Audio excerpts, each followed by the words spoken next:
आता पुढच्या बातमीपत्राकडे वळणार आहोत। सुरुवात करूयात या क्षणाच्या महत्त्वाच्या बातम्यांनी। उपमुख्यमंत्री सुनेत्रा पवार बारामती पोटनिवडणुकीसाठी आज अर्ज दाखल करणार। अजित पवारांच्या स्मृतीस्थळी अभिवादन करून अर्ज दाखल करणार।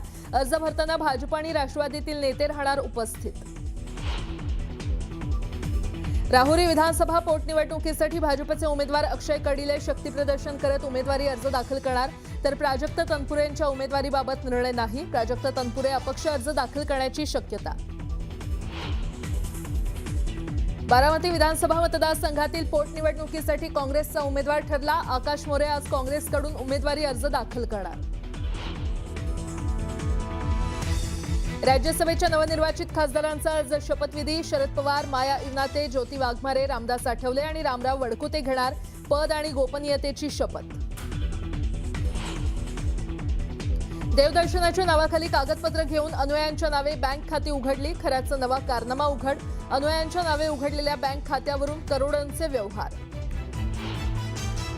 अशोक खरात सीडीआर लीक प्रकरणाची चौकशी करणार। मुख्यमंत्र्यांची घोषणा, तर दोषींवर कारवाईचा दिला इशारा। भिगवणमधील अपहरण प्रकरणाला नवं वळण। झहीर शेखनं अपहरण करून अत्याचार केल्याचा तरुणीचा आरोप। यापूर्वी स्वतःहून झहीर शेख सोबत पळून गेल्याची दिली होती कबुली। देशभरात आयसिस आणि जैशच्या दहशतवादी मॉड्यूलवर मोठी कारवाई। उत्तर प्रदेश आणि मुंबईतून 3 अतिरेकी अटकेत। दहशतवाद्यांच्या निशाण्यावर होते देशातील धार्मिक स्थळ। राष्ट्रपती ट्रम्प यांनी पुन्हा इराणला शिवीगाळ करत धमकावलं। हॉर्मुझ उघडलं नाही तर विनाश अटळ। तर ट्रम्प घाबरल्याचा इराणचा पलटवार। भोंदूगिरीतून सुरू झालेल्या फसवणुकीचा धंदा खरातनं सुरू केला होता। सध्या खरात तुरुंगाची हवा खातोय, तर दुसरीकडे त्याचा मुलगा फरार झाल्याचं बोललं जातंय। एसआयटी आणि पोलिसांच्या हातावर तुरी देऊन हर्षवर्धन खरात पसार झाल्याची चर्चा सुरू झाली आहे। त्याचं घडलं असं की आर्थिक गैरव्यवहार प्रकरणात खरातची पत्नी कल्पना यांना ताब्यात घेण्यासाठी पोहोचलेल्या एसआयटीनं त्याच्या मुलाला ताब्यात घेतलं। 2 दिवस कसून चौकशी झाल्यानंतर एसआयटीनं हर्षवर्धनला घरी सोडलं। पण नेमका हाच मौका साधून हर्षवर्धन पसार झाल्याचं बोललं जातंय, कारण तेव्हापासून हर्षवर्धनचा फोन बंद आहे। संवेदनशील प्रकरणाचा तपास सुरू असताना एसआयटी किंवा स्थानिक पोलिसांना माहिती न देता तो शहर सोडून गेल्यामुळे आता त्याचा शोध सुरू झालाय।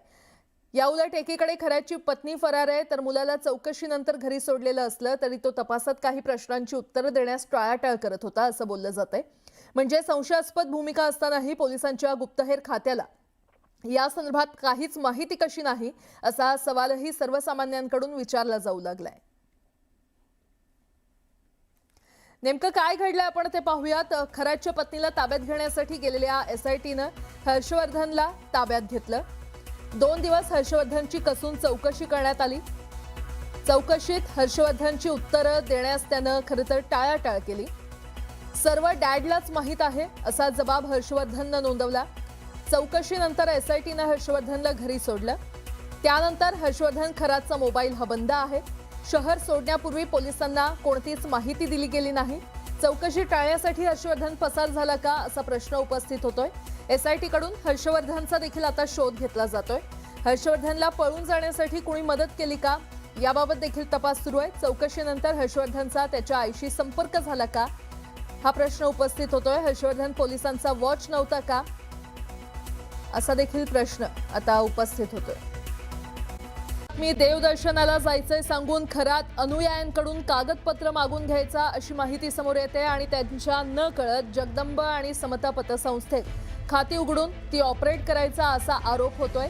अशोक खरातनं या दोन्ही पतसंस्थेत शेकडो खाती उघडून करोडो रुपयांचा व्यवहार केल्याचा आरोप आहे। या प्रकरणी आतापर्यंत 19 अनुयायांचा जबाब नोंदवला असून यातून खरातचा आणखी एक कारनामा उघड झालेला आहे।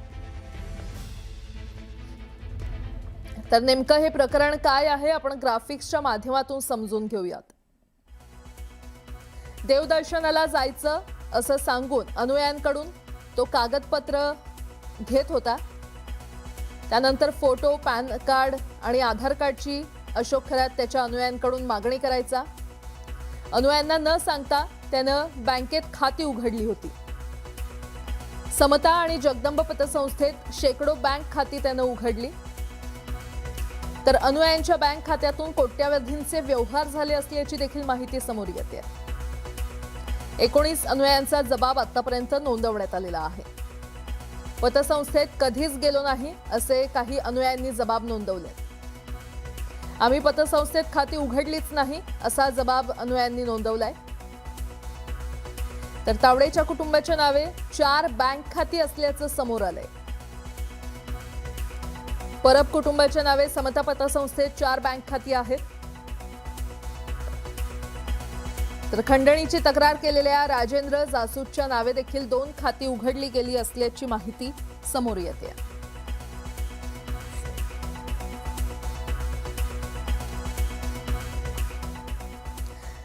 विकृत अशोक खऱ्याचं दुबई कनेक्शन उघड झाल्याचं बोललं जात आहे आणि त्यामुळे नाशिकमध्ये एका छोट्याशा ऑफिसमध्ये बसून भविष्य सांगण्याच्या बहाण्यानं महिलांचं लैंगिक शोषण करणाऱ्या खरातचे आंतरराष्ट्रीय धागेदोरे समोर आल्याचं बोललं जात आहे. अशोक खरात हा हवाला रॅकेट चालवत असल्याचा संशय तपास यंत्रणेला आहे. या संदर्भात तपास सुरू असताना एक धक्कादायक माहिती समोर आलेली आहे. नाशिकच्या कॅनडा कॉर्नर भागात 5 माणसंही केबिनमध्ये बसू शकणार नाही इतक्या छोट्याशा ऑफिसमध्ये बसणाऱ्या खरातचा मुंबईतील 5 स्टार हॉटेलमध्ये आलिशान सूट बुक होता. थोडकं नाही तर वर्षभरासाठी बुक केलेल्या या सूटचं एका दिवसाचं भाडं 25,000 रुपये म्हणजेच 365 दिवसांचं भाडं हे 91,25,000 रुपये इतकं आहे. म्हणजे आर्थिक उलाढाली करण्यासाठी जो खरात 1 कोटी रुपये खर्च करतो तो किती मोठमोठे व्यवहार करत असेल याचा अंदाज सर्वसामान्य नागरिकांना लावता येणं थोडं अवघड आहे. खरं तर दुबईतील गँगशी खरातचे संबंध असून तो भारतात हवाला रॅकेट चालवत असल्याचा संशय यंत्रणांना आहे. या प्रकरणी आता पुढचा तपास सुरू असल्याचं बोललं जात आहे.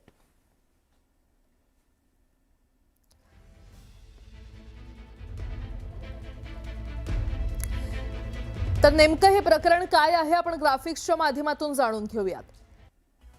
खरं तर तो 5 स्टार हॉटेलमधून हवाला रॅकेट चालवत होता का असा प्रश्न उपस्थित होतोय. त्याची कारणं समोर येत आहेत. का तर मुंबईतील 5 स्टार हॉटेलमध्ये वर्षभरासाठी त्याच्या नावे एक सूट बुक होतं.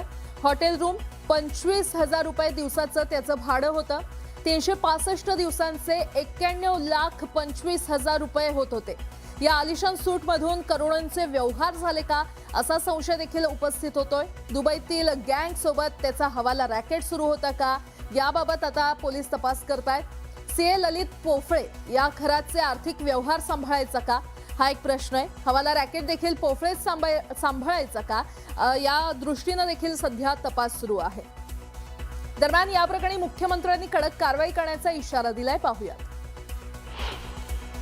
याचा पूर्ण तपास आम्ही करणार आहोत. त्यांनी जे वेगवेगळे अकाउंट उघडलेले आहेत तेही आमच्या लक्षात आलेले आहेत. त्यांचे जे ट्रान्झॅक्शन्स आहेत ते ट्रान्झॅक्शन्सही लक्षात आलेले आहेत. आणि आता लोकांचा कॉन्फिडन्स वाढल्यामुळे लोक समोर येऊन माहिती देत आहेत. SITकडे भरपूर माहिती येते आहे. त्यामुळे हे सगळे पाळंमुळं जी आहेत ती खोदल्याशिवाय आम्ही राहणार नाही. असं आहे की निश्चितपणे याची ED चौकशी होणार. त्या संदर्भात EDने या गोष्टीचं संज्ञान घेतलेलं आहे. जी काही मला माहिती आहे त्या संदर्भात त्यांनीही याची कारवाई सुरू केलेली आहे. एकदा जमीन त्या ठिकाणी आयडेंटिफाय झाली की नियमानुसार त्यात जे जे करायचं ते आम्ही करू.